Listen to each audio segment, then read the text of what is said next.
Today we have a lot of animals, some farm animals and some wild animals. Let's learn their names one by one. Are you ready, kids? Let's start. The first one is a gorilla. The next animal is a dog.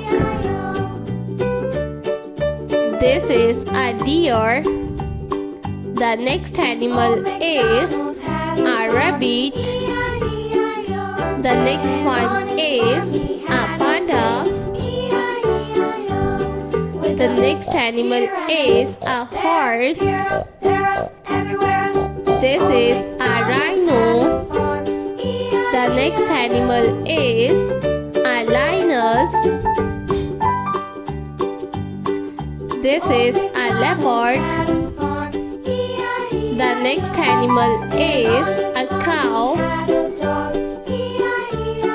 This is a camel. The next one is a lion.